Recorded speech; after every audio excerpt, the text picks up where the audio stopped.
Everett Howard Hunt Jr., born October 9th, 1918 in Hamburg, New York. He led a life that almost seems too wild to be real. It's a story filled with espionage, political scandals, and unanswered questions.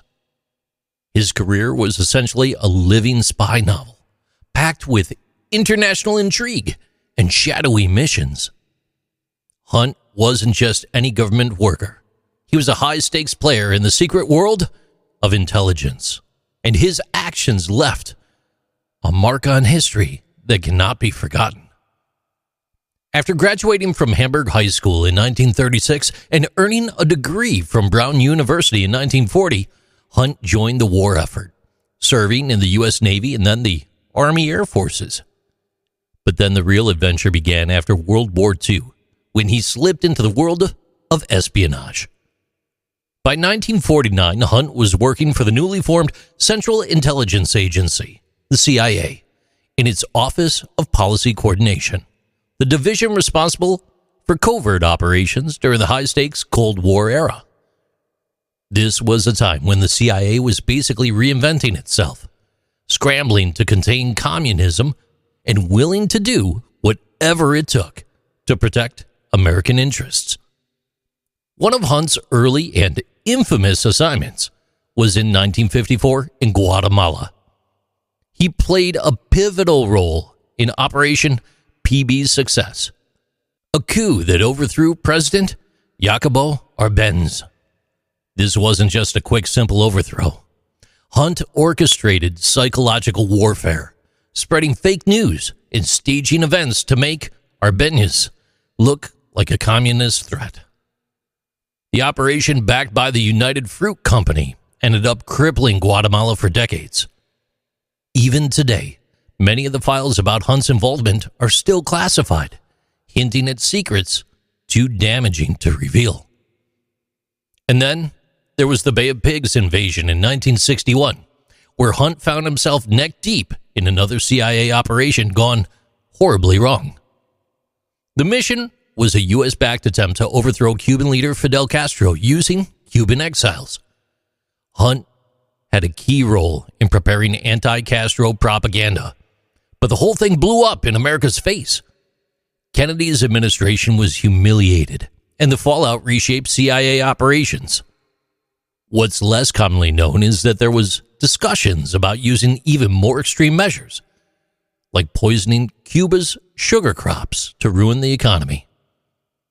Hunt's name never directly came up in those plans, but given his involvement, it's not a stretch to wonder just how deep he was in the weeds.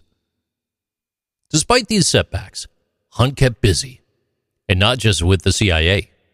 He had a prolific writing career, pumping out spy novels under various pseudonyms like Robert Dietrich and Gordon Davis. He published 73 books, often drawing on the very world that he inhabited. In 1946, he even snagged a Guggenheim Fellowship for his writing, which eerily mirrored the life of deception that he was leading. By the 1970s, Hunt had officially retired from the CIA, but found himself pulled into the orbit of the Nixon administration. He became part of the White House Plumbers, a secret team created to plug information leaks. And that is where the Watergate saga began. Hunt was a key figure in the break-in at the Democratic National Committee headquarters at the Watergate complex in 1972. The botched operation led to a scandal so massive that it took down President Nixon himself. Hunt was convicted of burglary, conspiracy, and wiretapping, landing him a 33-month prison sentence. But the drama did not stop there. His wife, Dorothy Hunt, who was carrying hush money to pay off Watergate operatives, died in a mysterious plane crash. The crash, rumored to have ties to foul play, only deepened the sense that Hunt's life was more spy thriller than reality. As if that weren't enough, there's the elephant in the room: Hunt's alleged connection to the assassination of President John F. Kennedy. It's only a theory, but this theory gained traction because of Hunt's position in the CIA during the years leading up to Kennedy's death. After the Bay of Pigs disaster, Kennedy's relationship with the agency soured, and some within the CIA were said to be furious with him. Hunt's name popped up in various conspiracy theories, fueled in part by an investigation led by New Orleans District Attorney Jim Garrison. The wildest claims came from Hunt's own son, St. John Hunt, who in 2007 released audio recordings of what he said were his father's deathbed confessions. In these recordings, Hunt allegedly called Kennedy's assassination the big event and named CIA operatives like David Atlee Phillips, Cord Meyer, and William Harvey as co-conspirators. Hunt described himself as a bench warmer, implying that he was in the know, but not directly involved. These revelations threw gasoline on the already blazing fire of JFK conspiracy theories. And then there's the three tramps theory. Shortly after Kennedy was killed in Dallas, 3 men were detained near Dealey Plaza and later released. Some conspiracy theorists claim that one of these men looked a lot like E. Howard Hunt. Although experts have dismissed the idea, it still persists till today, partly because Hunt was a master of disguise and deception. Even Hunt's own statements were cryptic, leaving just enough room for speculation. Hunt's talents in psychological operations and disinformation made him an expert at bending the truth. In fact, during his CIA days, he was known for spreading fabricated news stories to undermine foreign leaders. If he could mislead entire governments, it's easy to see why some believe he could have been involved in a conspiracy as grand as JFK's assassination. Adding to the intrigue, Hunt privately voiced fears that he might be killed to keep him silent, believing that powerful forces were always watching.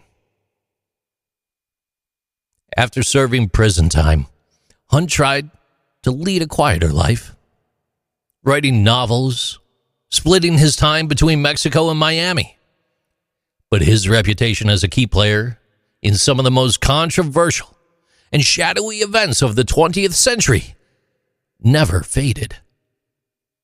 He passed away in 2007 at the age of 88, leaving behind unanswered questions, whispered rumors, and a legacy cloaked in secrecy.